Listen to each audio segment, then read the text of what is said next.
출애굽기를 보겠습니다. 출애굽기 15장입니다. 출애굽기 15장 1절에서 21절까지. 출애굽기 15장 1절에서 21절까지 한 구절씩 교독하겠습니다.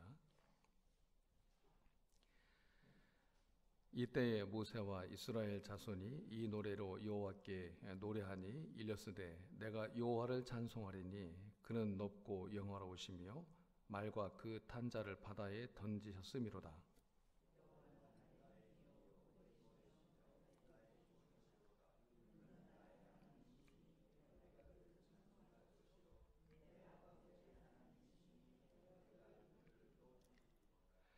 여호와는 용사시니 여호와는 그의 이름이시로다.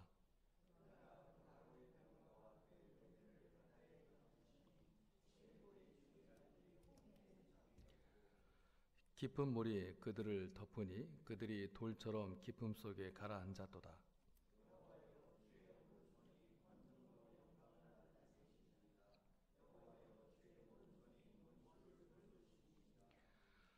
주께서 주의 큰 위엄으로 주를 거스르는 자를 엎으시니이다. 주께서 진노를 발하시니 그 진노가 그들을 지푸라기 같이 사르니이다.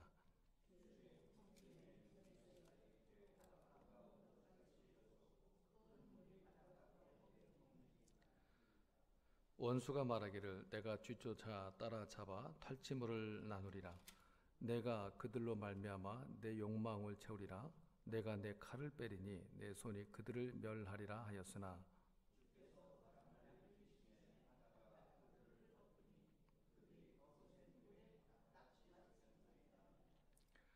여호와여 신중에 주와 같은 자가 누구니이까? 주와 같이 거룩함으로 영광스러우며 찬송할 만한 위엄이 있으며 기이한 일을 행하는 자가 누구니이까?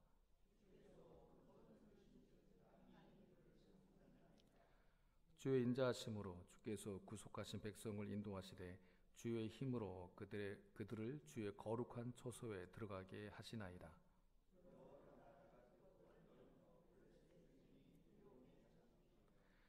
에돔 두령들이 놀라고 모압 영웅이 떨림에 잡히며 가나안 주민이 다 낙담하나이다.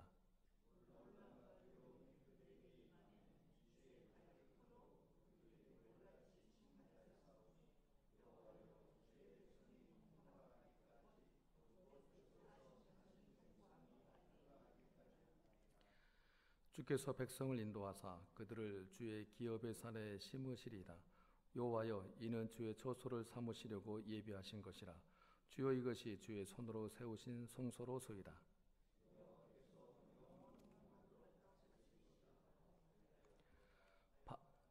바로의 말과 병과 마병이 함께 바다에 들어가매 여호와께서 바닷물을 그들 위에 되돌려 흐르게 하셨으나 이스라엘 자손은 바다 가운데서 마른 땅으로 지나간지라.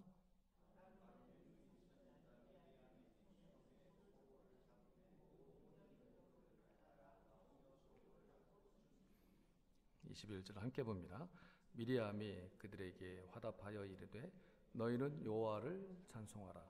그는 높고 영화로우시며 말과 그 탄자를 바다에 던지셨음이로다 하였더라. 아멘. 이 본문의 말씀은 홍해를 건넌 후에 그 모세와 이스라엘 백성들이 하나님을 찬양하는 그 찬양의 노래입니다. 우리가 받은 은혜를 과연 우리가 누리고 있는가를 확인할 수 있는 그 방법이 뭔가 하면 내게 그 감사와 찬양이 있는가 하는 겁니다. 우리의 신앙이 혹은 우리가 받고 있는 그 은혜가 홍해의 기적 체험으로 끝나면 사실은 참 곤란합니다. 하나님이 나에게 무슨 일을 행하셨다, 또 나를 치료해 주셨다는 그런 경험만으로는 사실 많이 부족하다는 거죠. 하나님이 홍해를 가르시는 장면을 이스라엘 백성들은 자기들 두 눈으로 바로 앞에서 그들은 요즘 애들 말로 아주 직관했습니다. 자기들 두 눈으로 봤습니다. 그럼에도 불구하고 이스라엘 사람들의 신앙은 우리가 잘 알듯이 좀 목이 마르고 배고프면 바로 원망이 터져나옵니다. 그렇기 때문에 우리의 신앙은 하나님이 내게 이런 복을 주셨다, 내게 이런 기적을 체험하게 주셨다는 것으로 끝나지 말고 그 하나님이 대체 내게 누구시냐 하는 것을, 그러니까 내 신앙의 대상에 대해서 우리는 계속해서 지속적으로 더욱 깊이 알아가야만 합니다. 그렇게 되지 않으면 우리의 신앙은 진전이 되지를 않습니다.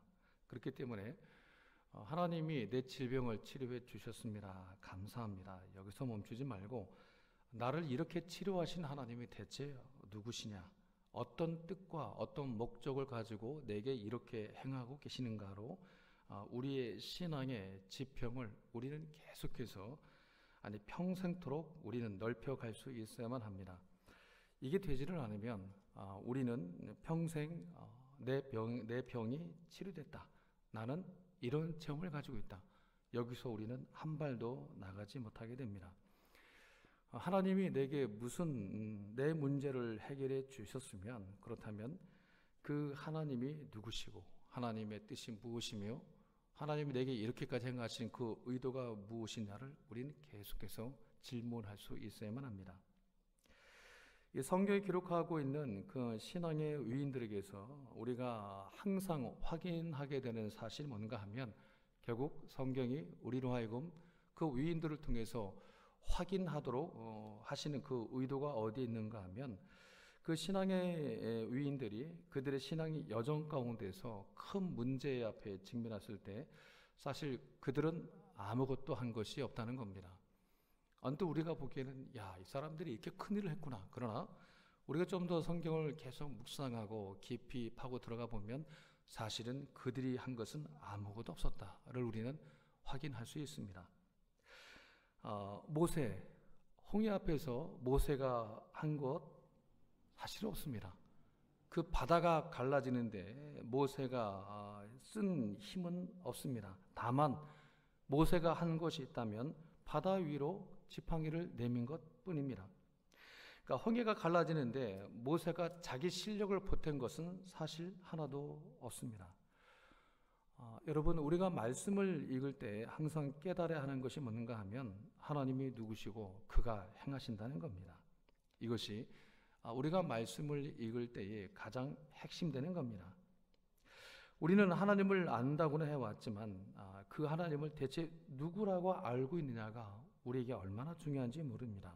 왜냐하면 하나님을 안다고는 하는데 내가 처하고 있는 오늘의 현실과 내가 직면한 고난이 그 하나님을 기억 안 나게 하는 겁니다. 이 출애굽한 이스라엘 백성들의 불만 항상 거기에 있었습니다. 이들은 애굽 땅에서 놀라운 기적들을 체험하죠. 불기둥, 구름기둥, 홍해가 갈라지는 그 전에 없는 엄청난 기적을 체험합니다. 자, 그렇다면 최종 목적지인 가나안 땅에 이르기까지 우리의 모든 여정은 최소한 우리가 빠져나온 애굽보다는 나은 것들이 기다리고 있어야 할 것이 아니겠느냐는 겁니다. 그런데 광야에서 이스라엘이 직면한 현실은 이들이 늘 불평하듯이 뭐였습니까? 애굽 땅만은 못하다는 거였습니다.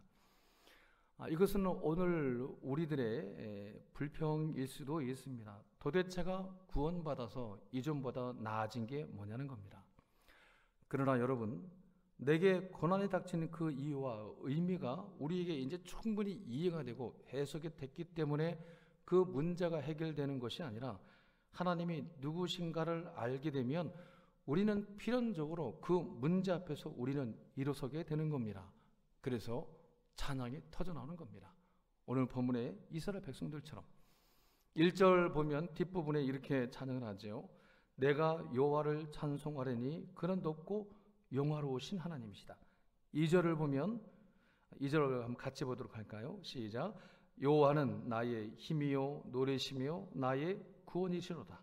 그는 나의 하나님이시니 내가 그를 찬송할 것이요 내 아버지 하나님이시니 내가 그를 높이리로다. 3절도 보면 여호와는 용사시니 여호와는 그의 이름이시랍니다. 18절도 보면 여호와께서 영원 무궁하도록 다스리시로다.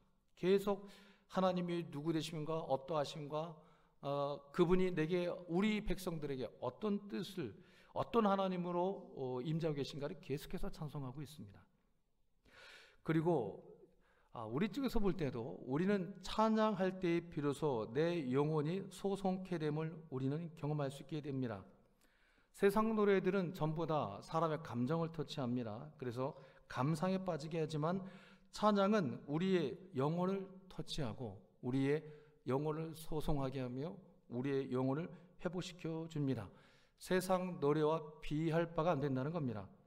또 그렇기 때문에 이 찬양은 내 심령이 상해 있을 때 우리의 신앙 여정 가운데 곤고함이 없겠습니까? 때로는 이해되지 않는 현실 때문에 우리는 낙심에 빠져 있을 때에 우리는 더 결단하고 우리는 찬송을 할 수 있어야만 합니다. 그래서 시편 기자가 하는 고백이 뭔가 하면 시편 42편 5절을 보면 그는 이렇게 고백을 합니다. 고라자손의 고백이죠. 제가 볼게요. 내 영혼아 네가 어찌하여 낙심하며 어찌하여 내 속에서 불안해하는가. 너는 하나님께 소망을 두라. 그가 나타나 도우심으로 말미암아 내가 여전히 찬송하리로다. 왜 이 세상 사람들은 다른 사람의 그렇게 인정을 받으려고 하고 그렇게들 다른 사람들의 어떤 그 칭찬을 받기 위해서 몸부림치는 걸까? 다른 말로 하면 이겁니다. 왜 자기 자신을 찬양하기 위해서 그렇게들 애쓰는 걸까? 그 이유가 뭔가? 그 원인은 여기에 있습니다.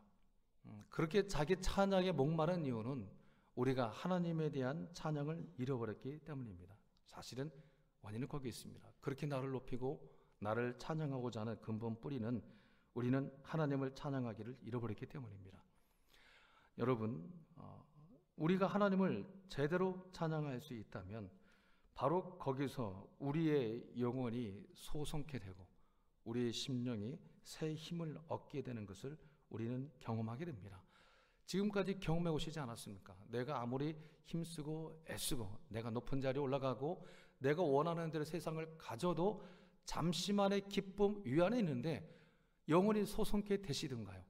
안 되지 않습니까? 다시 목마릅니다. 다시 우리는 또 갈증을 느낍니다.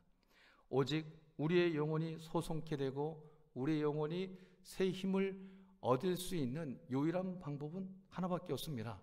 하나님과의 관계에서 하나님이 내게 누구 되심에 대한 찬양만이 우리를 새롭게 하고 우리의 영혼을 소송하게 되는 겁니다. 그리고 그때 우리는 더 이상 이 세상의 인정이나 사람들의 칭찬에 목마르지 않게 됩니다. 내 환경과 조건과 자료에 휘둘림 당하지 않게 됩니다. 왜냐하면 하나님이 누구 되심을 알게 됐거든요.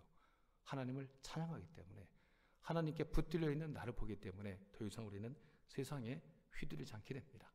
바로 그런 하나님의 누구 되심에 그 찬송으로 여러분의 삶이 가득 채워지는 복된 성도의 삶을 사시기를 주의 이름으로 축원합니다.